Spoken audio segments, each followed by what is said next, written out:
Então, pessoal, a tricomoníase é uma infecção causada por um protozoário chamado Trichomonas vaginalis e a família Trichomonidae. Ele é um parasita que vive no trato urogenital humano e o homem é o único hospedeiro. Por isso, o ciclo dele é monoxênico, ou seja, precisa de apenas um único hospedeiro para se desenvolver.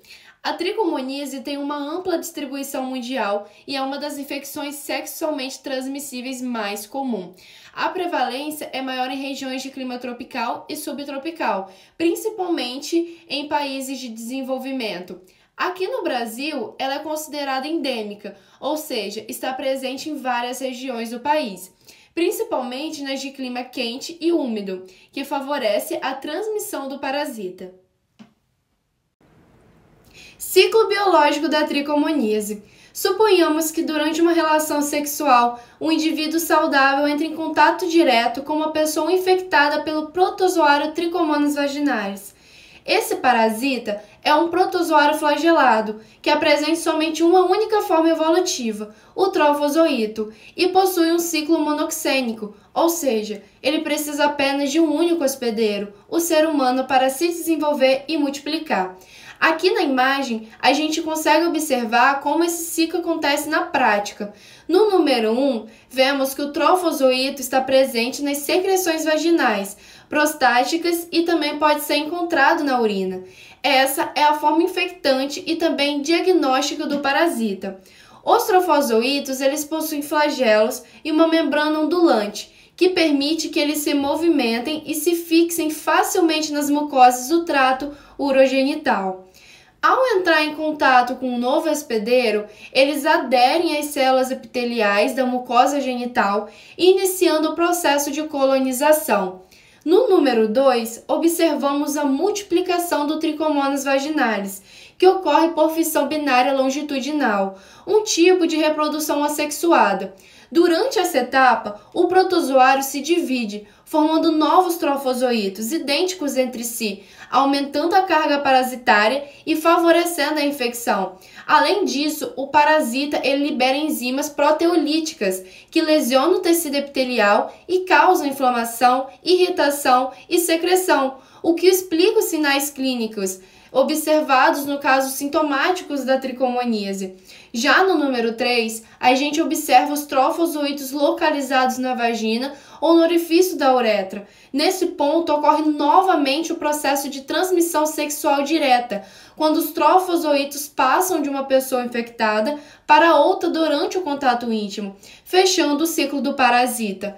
É importante lembrar que o Trichomonas vaginalis não forma cistos e por isso ele é sensível à dessecação e à variação de temperatura.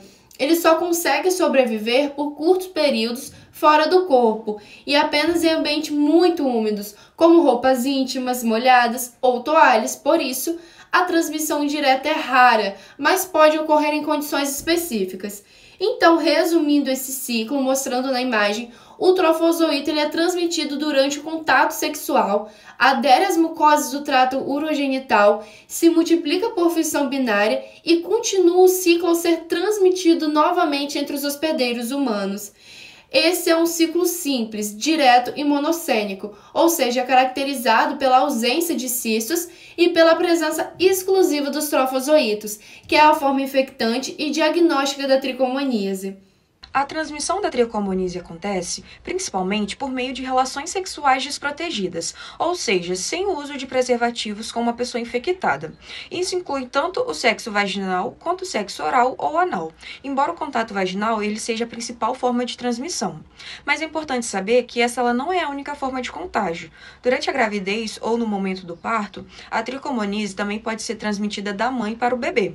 Nesse caso, o parasita ele pode atingir o canal do parto e causar o que chamamos de tricomoníase neonatal, que pode se manifestar no recém-nascido com sintomas respiratórios ou até mesmo conjuntivite. Além disso, embora seja mais raro, existe a possibilidade de transmissão por objetos contaminados. O Trichomonas vaginalis, que é o protozoário causador da doença, ele tem certa resistência fora do corpo humano. Ele pode sobreviver por algumas horas em ambientes úmidos, como em toalhas, esponjas e até na urina. Na água, ele sobrevive por alguns minutos.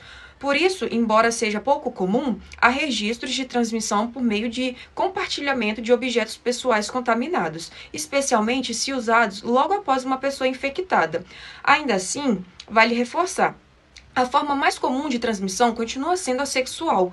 Por isso, o uso de preservativos em todas as relações é a principal forma da prevenção da doença. Agora vamos falar sobre o diagnóstico da tricomoníase, que é essencial para garantir o tratamento correto e evitar a transmissão da doença. A tricomoníase é muitas vezes suspeitada em mulheres que apresentam sintomas de vaginite, como corrimento vaginal, coceira ou ardência, e em homens com uretrite, que pode causar dor ou queimação ao urinar. Também é importante investigar a presença de doenças nos parceiros dessas pessoas, já que a infecção ela pode passar de um para o outro. O método mais preciso para diagnosticar a tricomoníase em mulheres é o teste de amplificação de ácidos nucleicos, conhecido como NAT. Ele detecta o material genético do parasita Trichomonas vaginalis e é mais sensível do que outros métodos, ou seja, tem maior chance de detectar a infecção, mesmo quando há poucos parasitas presentes. Outros exames também podem ser utilizados, como o exame a fresco, onde uma amostra da secreção vaginal ela é colocada entre lâminas e analisadas ao microscópio. Esse exame deve ser feito rapidamente, porque os parasitas eles podem parar de se mover e ficar difíceis de identificar. Além disso, nesse mesmo exame é possível avaliar o pH vaginal e até diferenciar se os sintomas podem ser causados por outras infecções, como a vaginose bacteriana. Também existem testes rápidos, como o de fluxo imunocromatográfico, que funcionam de forma semelhante a um teste de gravidez. Eles detectam antígenos do parasita diretamente na secreção vaginal, oferecendo resultados em poucos minutos. Embora o teste de Papa Nicolau ou citologia cervical não seja indicado especificamente para a tricomoníase, em alguns casos a infecção pode ser detectada incidentalmente durante esse exame.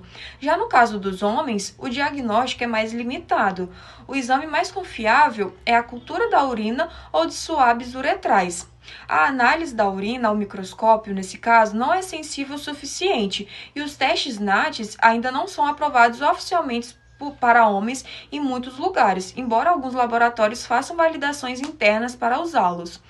Por fim, é importante lembrar que, como a tricomoníase é uma infecção sexualmente transmissível, qualquer pessoa diagnosticada deve fazer também exames para outras ISTs, como gonorreia e clamídia. Então, resumindo, o diagnóstico da tricomoníase pode variar de acordo com o sexo da pessoa, mas o teste mais confiável atualmente é o NAT, especialmente mulheres, seguido de exames rápidos, cultura e o exame microscópico. A tricomoníase é considerada a IST não viral mais prevalente do mundo, afetando tanto homens quanto mulheres, embora a maioria dos casos assintomáticos ocorram no sexo feminino. A infecção é de distribuição mundial, acometendo populações de todas as idades sexualmente ativas e classes socioeconômicas, com maior prevalência em países de baixa e média renda. De acordo com a Organização Mundial de Saúde, a OMS, estima-se que ocorram cerca de 156 milhões de novos casos de tricomoníase por ano no mundo. Esse número representa uma fração significativa das ISTs curáveis, junto com clamídia, gonorreia e sífilis. A prevalência é particularmente alta em regiões da África subsaariana, Sudeste Asiático, América Latina e Caribe. Em países desenvolvidos, a prevalência é menor, mas ainda significativa. Estudos populacionais mostram taxas variando entre 2 a 8% em mulheres de idade reprodutiva e entre 1 a 3% em homens. Em gestantes, a taxa tende a ser ligeiramente maior, devido às alterações fisiológicas da gravidez que favorecem a infecção. A epidemiologia da tricomoníase é influenciada pela grande subnotificação dos casos, especialmente porque muitos portadores são assintomáticos, o diagnóstico laboratorial exige microscopia ou testes específicos, como de cultura ou teste de amplificação de ácido nucleico, que nem sempre estão disponíveis em unidades básicas de saúde. Estudos apontam que até 70% dos casos em homens e 50% em mulheres podem ser assintomáticos. Dessa forma, a prevalência real tende a ser maior do que a registrada oficialmente. No Brasil, a tricomoníase é uma infecção muito presente, mas ainda pouco diagnosticada e notificada, o que faz com que o número real de casos seja bem maior do que os números oficiais mostram. Estudos feitos em diferentes regiões do país mostram que a prevalência da doença pode variar bastante. Em algumas populações é de menos de 1%, enquanto em outras pode chegar a mais de 30%, dependendo das condições sociais e do tipo de exame utilizado. Por exemplo, pesquisas em mulheres atendidas em unidades básicas de saúde encontraram prevalências de 4 a 17%, enquanto em populações mais vulneráveis, como mulheres em situações de prisão ou com HIV, esse número pode ultrapassar de 10%. Já estudos com mulheres que participam de programas de prevenção do câncer do colo de útero, a taxa foi menor, em torno de 0,5% a 1%, porque são populações com maior acesso à saúde e diagnóstico. Apesar de ser uma infecção curável, a tricomoníase é muito subdiagnosticada, principalmente em países desenvolvidos como o Brasil. Isso ocorre porque grande parte dos infectados, especialmente os homens, não apresentam sintomas, o que favorece a transmissão silenciosa e contínua entre parceiros. Esse fato faz com que a doença permaneça circulando na população por longos períodos sem que a pessoa saiba que está infectada. Além disso, a tricomoníase tem relação direta com outras condições de saúde. A infecção provoca inflamações e pequenas lesões nas mucosas genitais, o que aumenta em até 2 vezes o risco de adquirir ou transmitir o vírus HIV. Também pode estar associado a outras ISTs, como clamídia e gonorreia. Em mulheres grávidas, a infecção pode causar parto prematuro, ruptura precoce das membranas, baixo peso do bebê ao nascer e infecções pós-parto, contribuindo para a mortalidade materno-infantil, um indicador importante da saúde pública. No ponto de vista social e epidemiológico, a tricomoníase também reflete desigualdades de acesso à saúde. A maior parte dos casos ocorre em populações de baixa renda, com baixo nível de escolaridade, falta de acesso a métodos preventivos como preservativos e pouca informações sobre ISTs. Essas pessoas geralmente enfrentam barreiras para realizar consultas, exames laboratoriais e o tratamento adequado, o que reforça o ciclo de transmissão. Sinais e sintomas nas mulheres. Corrimento vaginal abundante com características. Cor, uma cor amarelada, esverdeada ou acinzentada. Aspecto espumoso, ou seja, bolhas visíveis. Odor forte e desagradável, remete a um cheiro forte de peixe podre. Purido vaginal, ou seja, coceira intensa. Ardência ou dor ao urinar, pode ser disuria. Dor ou desconforto durante a relação sexual, dispareunia. Edema e vermelhidão na vulva e mucosa vaginal, inflamação do colo uterino com aspecto de colo em morango, ou seja, pontos hemorrágicos visíveis. Em casos crônicos, corrimento persistente, alteração da lubrificação e desconforto pélvico e maior suscetibilidade para outras ISTs. Agora, falar um pouco sobre sinais e sintomas nos homens. Geralmente, homens são assintomáticos, em até 70% dos casos. Quando há sintomas, ocorrem um corrimento uretral discreto, esbranquiçado ou transparente, ardência ao urinar ou após a ejaculação, coceira, irritação ou formigamento no pênis, um desconforto ou uma dor leve na uretra e na região perineal. E em alguns casos que não são tratados, pode evoluir para uma prostatite, uma epididimite, que é uma inflamação do epidídimo, e uma uretrite persistente. Quais as medidas de controle e profilaxia da tricomoníase? Em primeiro, nós vamos falar sobre educação sexual. Informar sobre o que é a doença, os sintomas, formas de transmissão e importância do uso de preservativos, assim promovendo atitudes preventivas. 2. Uso de preservativos. Funciona como uma barreira física que impede o contato com secreções infectadas e, assim, reduz o risco de transmissão. 3. Diagnóstico precoce. É essencial porque, em muitos casos, especialmente casos em homens, são assintomáticos, ajudando a interromper a cadeia de contágio. 4. Tratamento. Feito com metronidazol ou tinidazol, seguindo corretamente a prescrição médica. 5. Prevenção de reinfecções. Tratar todos os parceiros, evitar a relação até o fim do tratamento, usar preservativo e refazer o exame após 3 meses.